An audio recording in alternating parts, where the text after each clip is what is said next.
Why, hello, y'all. Hello. I feel like I'm having a nice like family reunion plus Bootsy.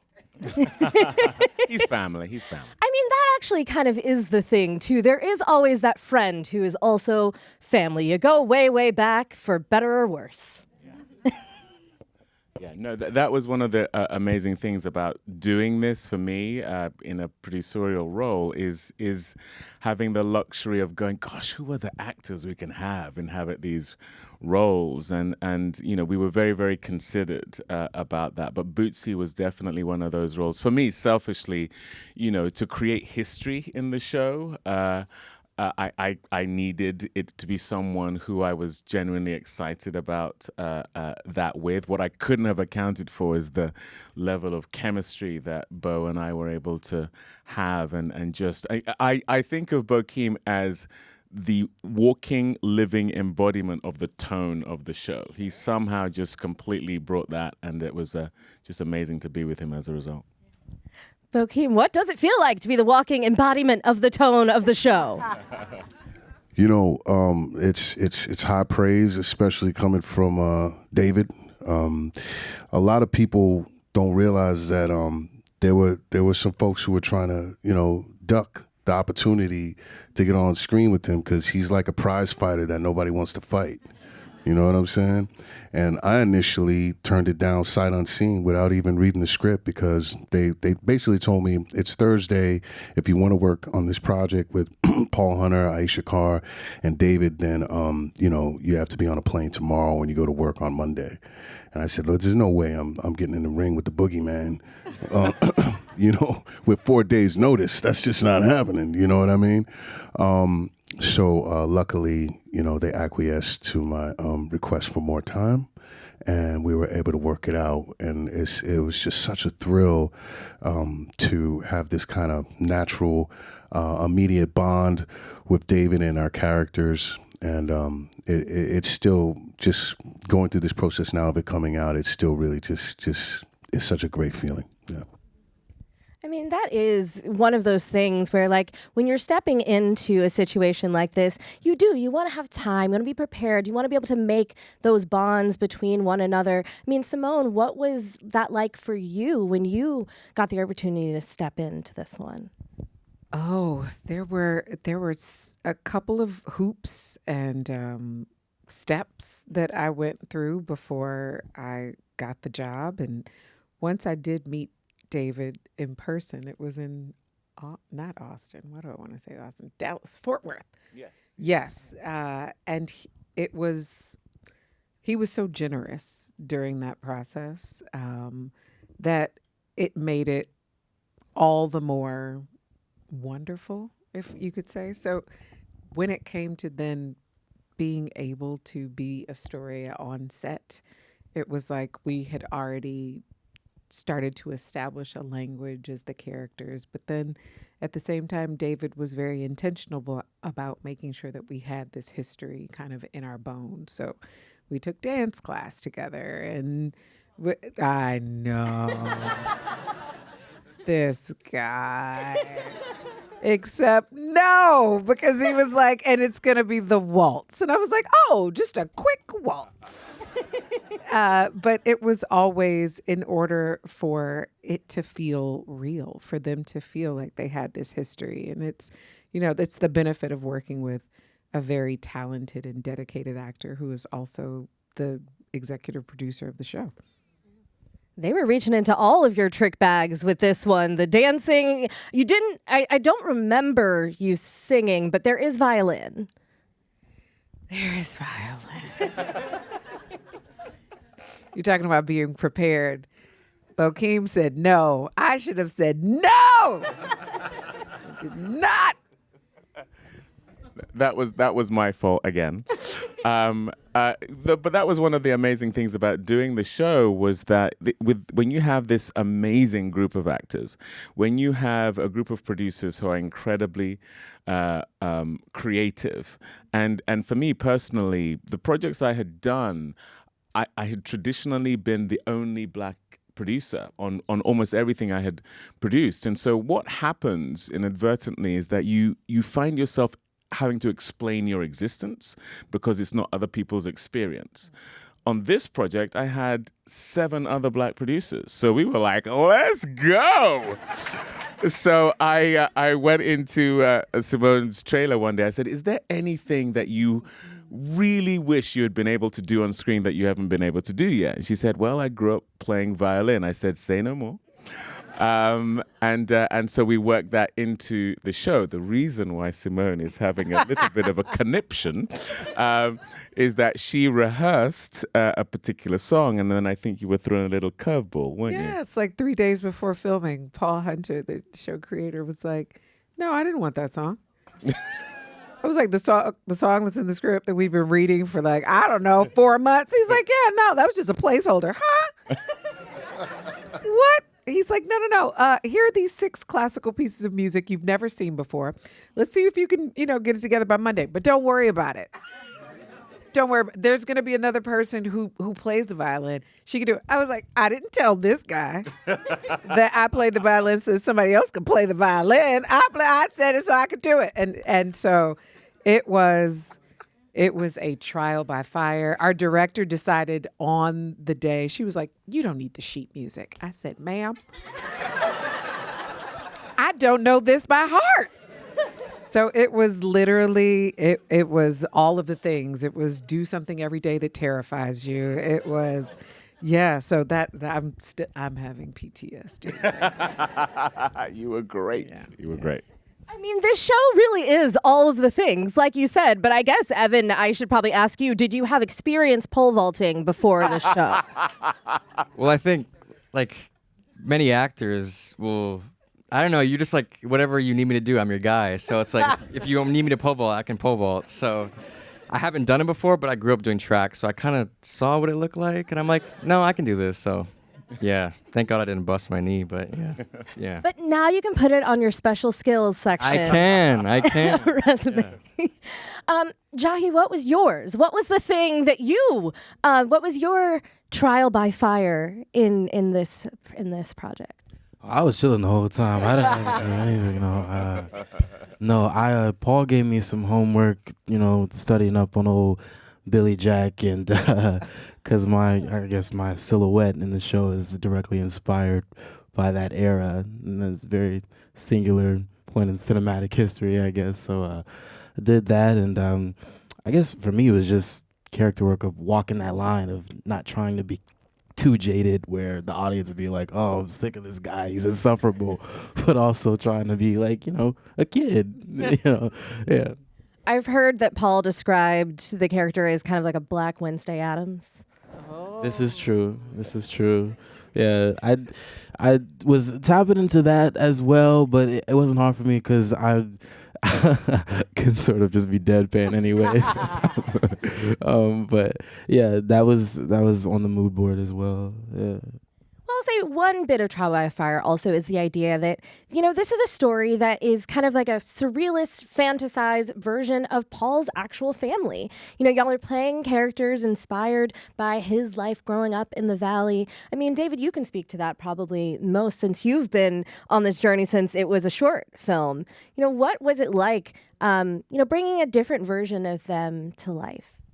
Well, I remember it was 6 years ago where Paul presented me with this short film script. And he talked about him growing up in the Valley in the 60s and 70s and that I would be playing a version of his dad. And I just found all of that fascinating. But what I couldn't have anticipated is how fantastical, whimsical, surreal it would be, this sort of spiritual quest that this character is on, and a view of the Valley where I've lived for 18 years now that felt both real and imagined somehow. And I just found that so creative. It was just like, I've never seen anything quite like this. I've never had the opportunity to play a character even remotely like this. So we did the short film kind of as an experiment. We shot it for 4 days in the January of 2019. And after we'd done it, it just felt like something completely fresh and new. And as we kept on showing it to people, that they would agree. And, that's why we ended up having the opportunity to spin it into a show. But what was so extraordinary is any time it felt like we were doing something too outlandish or too fantastical, Paul would have a story that would back it up of what his dad did or something that happened to him. And you're just like, okay, fine, I guess we're doing that. So yeah. And that really helped us, I think, be really brave with the show, because you go, okay, if this is backed by real experience, Paul's mum was on set with us. We actually shot the short film in her house. So, that level of authenticity, whilst also having the surreality of it, was something that was just a real gift. Well, because as you mentioned, you didn't mention this, but just as we all know, you've played around in the 60s a few times before. You've done a couple of films and projects based here, of course, playing Dr. Martin Luther King Jr. and Selma. Yes, thank you.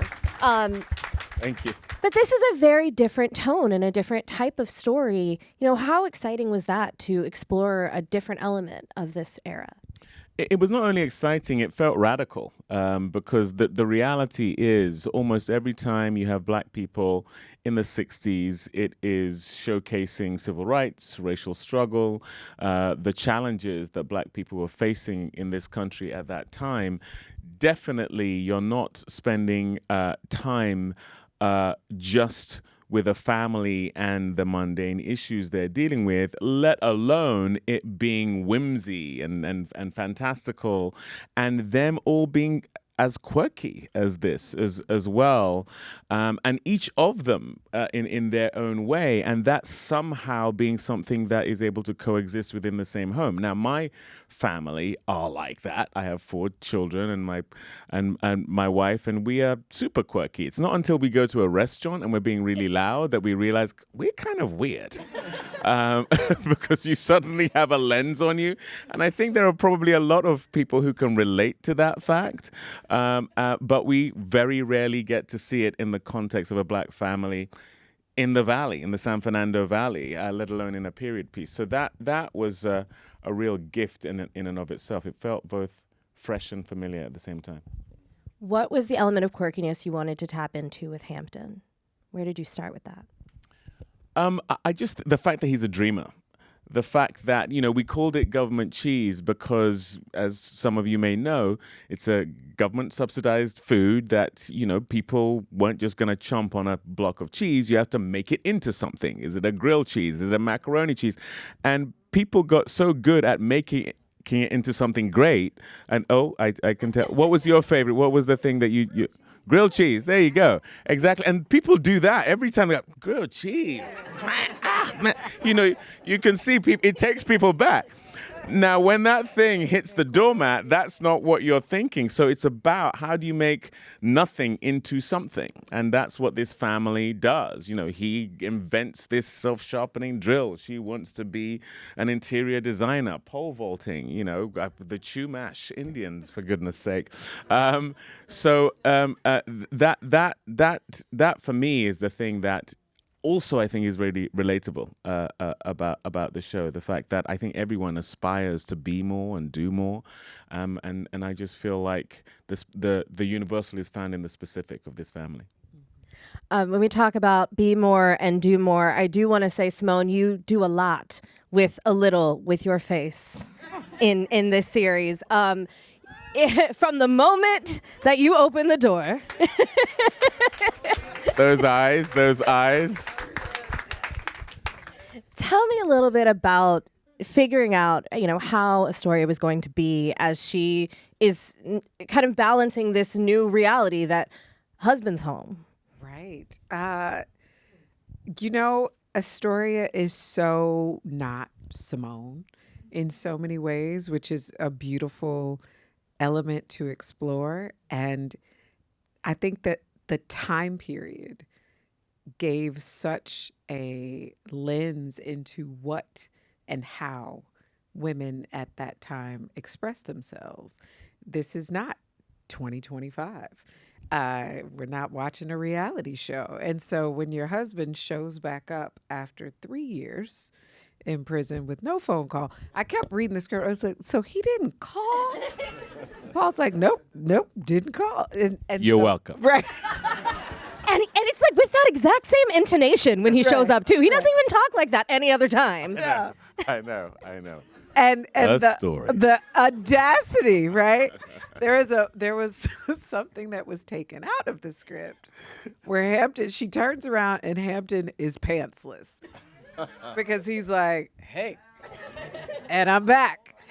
And although it was gone, the energy was still there. Pretty much naked, but still with his boots on. Yeah, but still, and that is how it read in the script. And so I had to find what that was without all of the things that we're used to seeing. And having David,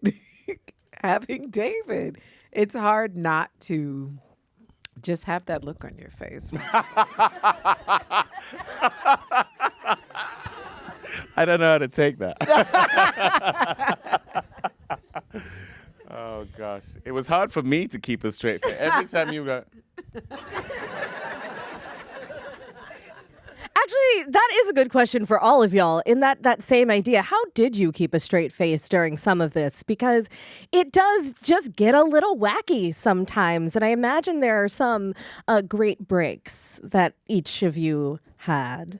Jahi, you're looking straight at me, so it feels like you're prepped with a story. I really love, I don't know, and because I don't want to give it away. Go ahead, give it away. No, don't give it away. No, of course not. But there's a scene in the first episode where David and I are getting ready to go somewhere on a trip somewhere, and that one took me out because David was just doing all kinds of crazy stuff and bouncing from this side of the house to the other side of the house. Y'all, it was so much fun doing that scene. I had a hard time getting through that one without break. Time for the anglers. Oh, oh yeah, we had an opportunity. There was a scene that was it was just a couple of lines stage direction in the episode, but we were able to improv just having a photograph taken on the lawn in front of the house in a later episode, and that became a whole thing, didn't it? We won't spoil it for you.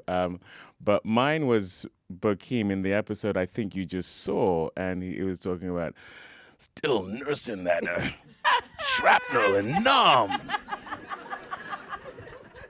Comes in a powder. Now, was that in the script, or did we just okay? Oh, my gosh. Yes, it was in the script. And same for me. There were times when I realized early on, I'm just not going to look at David during this. You know, his face when he's doing his Hampton thing, it's too much, you know. Because Hampton's such an open, genuine guy, and I look over and I can't look at you right now. I'm gonna have to play it this way because it's the only way I'm gonna make it through this scene, I mean, that is where that's where the knowledge and acting comes in. You have to know thyself, and if you're gonna make it through this take, this is what I have to do. I mean, when it came to Bootsy and how you wanted to kind of sometimes play him as, well, you have to play it straight a lot of times, these more outlandish things he's saying. Where did that come from? How did you figure out how to build that character? Paul told me that there really was a Bootsy. So that responsibility kind of curtailed any kind of, deep dive into the revelry and mirth of being Bootsy. I always had to remember when I was having a lot of fun and was getting really, really good to me, I had to remember, wait a second, this was a real person and I need to honor that. And okay, let's take it down a little bit because this is not about having a good time. I'm doing somebody a disservice if I just make it about me having fun the whole time, and that's selfish. Let me lean into really trying to be truthful about who this person was. But on the inside, I was having a party, because it's just so much fun. And when am I going to get a chance to do something like this again, Well, hopefully when there's season 2. Right. Yeah. Well, there it is. Everybody's already on board. I feel like there are people from Apple here. They're hearing us. But yeah, to that idea of, creating these little things about each one of the characters, even the idea like, a story of being a martini girl, like a woman after my own heart. As you all kind of, looked at those various like little details, where did you start with her? Or actually, you know what? We talked a bit about the story. Jahi, I'm going to ask you where you started. With Harrison? The thing about Harrison is that a constant note I was getting from Paul is that you playing him too cool. And I was trying to, I'm so used to being a kid playing a kid. And this is the first time I was like a young adult, 20, playing a kid that was around 15 or 16 years old. And so tapping into that jaded sort of cynicism towards my father without making it seem like I was being too grown up or too self-realized was the biggest challenge in walking that line, because if he's too one way, then you lose the other part that's really integral to his character and his development as the story progresses. So I was very conscious of that throughout the whole period of shooting. Yeah. I mean, that is complicated because you don't want him to be too like wise beyond his years. Right now, he's very much in his feelings. His dad has been gone. He doesn't know how to deal with it, and just trying to figure that out. I mean, yeah, what did you kind of tap into about that? Life. No, real life. I think a lot of it was building that with David as well, is because he's plays Hampton in a way that's like so aggravatingly optimistic.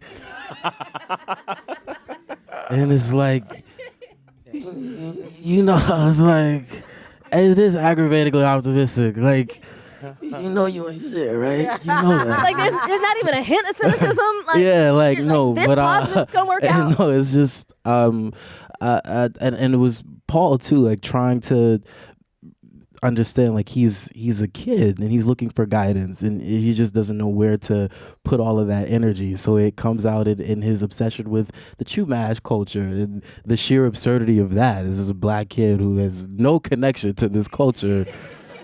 Like, no personal, first-hand connection, but he's looking for some sense of belonging, and I guess identify with that as a young person as well too. But that was actually Paul. That he because both Jahi and Evan's characters are based on Paul and his brother. And Paul was obsessed with the Chumash growing up. So that's why he was so on you, because he was like, look, dude, you're playing me right now? So. Right. I didn't want to put that retroactive pressure on you, but yes. Yeah, it was great responsibility. Yeah, it's like, I wasn't that cool. Evan, what about you with Einstein? Because obviously this is a character, like we said, the pole vaulting is super fun, but also like is kind of a genius, comes up with the bit magician as the title. Like there's a lot of different elements to that quirkiness too. Definitely. I think the main thing in the beginning was because it is kind of absurd to turn down Harvard and MIT to become a world champion in pole vaulting. Like, let's not beat around the bush here. But I wanted to make that believable. And he's so matter of fact and kind of just off the cuff. And so I remember doing a lot of the tapes. I would play it like super sharp, and Paul's just like, warmer. And I'm like, oh no. But definitely trying to find the authenticity in that and making that look as authentic and real as possible. That was something that was a main focus. And then Paul was like the biggest resource, not even through the homework he gave, but just like seeing him on set and how he moved and walked and talked, and like you kind of pick up on his little mannerisms a bit, and I used that as much as I could.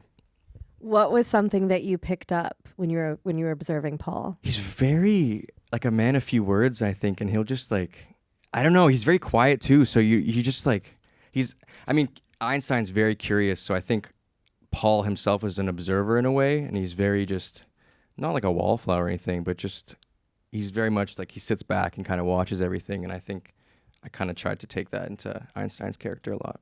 He kind of speaks when he needs to, and when he does, he drops the mic. Yeah. Absolutely. I mean, this series, and you all still you get to experience 9 more episodes of this incredible family and the journey that they go on. So make sure to tell all of your friends April 16th, you get the first 4, and then weekly from there. But it really is a journey, and it is, I think, David, you described that it's like, it's parabolic, it's surrealist, it's all of these, it's all of these bigger themes about, religion and his journey. I mean, even at the end of this episode, I find myself wondering each time, I'm like, he really thinks that he is Little Roland in this story. Is he Kenny Sharp? Like, when you have all of these parables and all of these different things, like what, it's not even like what interested you about that, but how did you play that as each episode goes on? Because without giving too much away, each one of these episodes is very different and has a different tone. It has a different tableau. Like, yeah, what did that look like?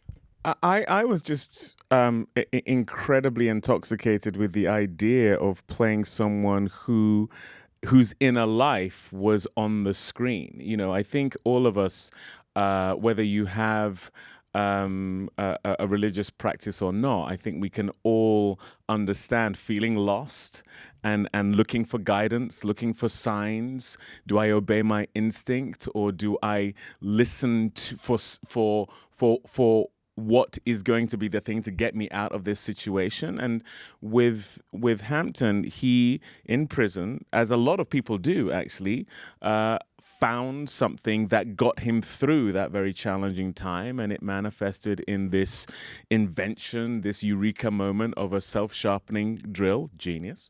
And it's going to be the means by which he is going to help his family move forward. Now, what he doesn't account for is his past catching up with him. What he also doesn't account for is the very male tendency of, I'm going to come out and I'm going to fix everything, as opposed to, let me go and listen to who my family now are and what their needs are and how I can be a facilitator of those needs, or how I can be welcomed as a participant. He's not even thinking about that. He's just there to fix it, which I think is a very, very male, maybe even human trait. So all of that stuff is very relatable. And I also think that a lot of the time we make the mistake, the understandable mistake, of wanting to have control over things we have no control over. The phrase goes, Jesus, take the wheel. Well, Hampton wrestles Jesus for the wheel, and pays the price for it through 10 episodes. Yeah, it really just begins with him getting, flipped off of his bike. I don't even know how to fully explain the way that interaction goes down. Bootsy, listen, Bokeem, you got him in the van somehow. You got to do it how you got to do it. Had to be done, Hampton's stubborn. Well, as we end this conversation, I will ask you all to kind of preview what is to come for the audience as they watch the rest. So I will ask this in 2 ways. I'll ask you what your most rewarding episode was, and kind of why that is. Why that speaks to the character so much. So Bokeem, I'll start with you. For me, my most rewarding and enjoyable episode was episode 5, because of its absurd nature and the opportunity I got to work with David, and to be funny in a physical way, which I rarely get to do. And because of the elements within it, it's parabolic, and it's also just a riot. So I think episode 5 for me was my favorite.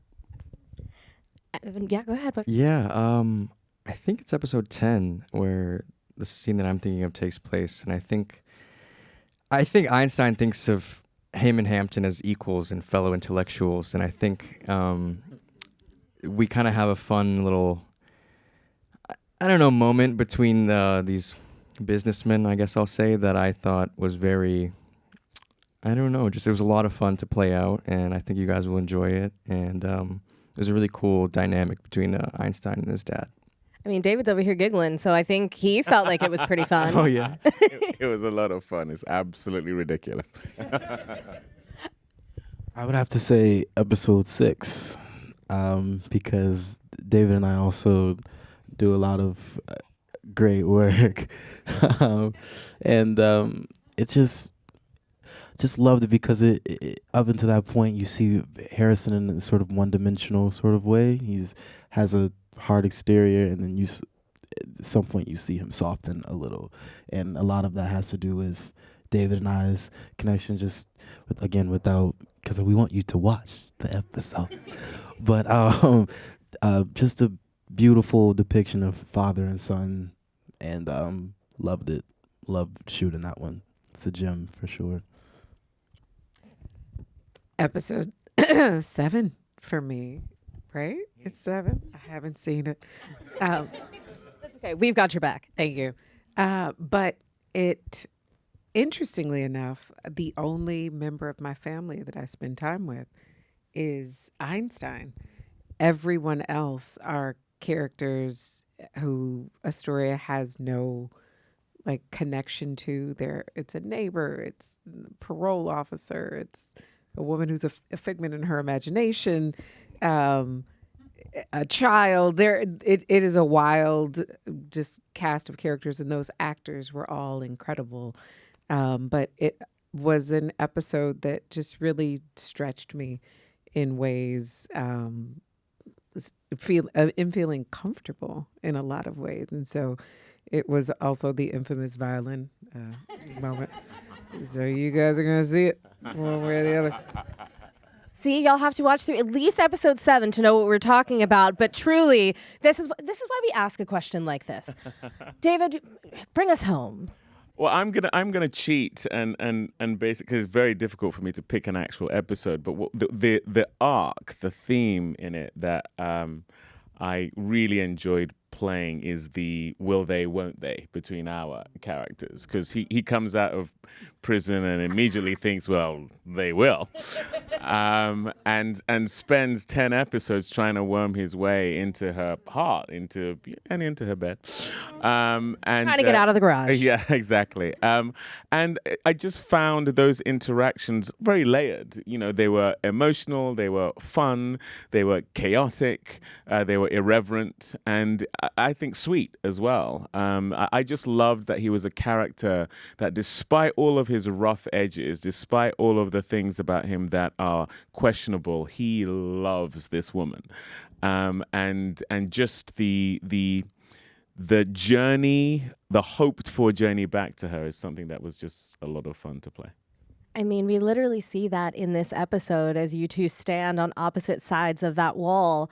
You know, it is really potent and powerful, and it's just this one wordless little moment.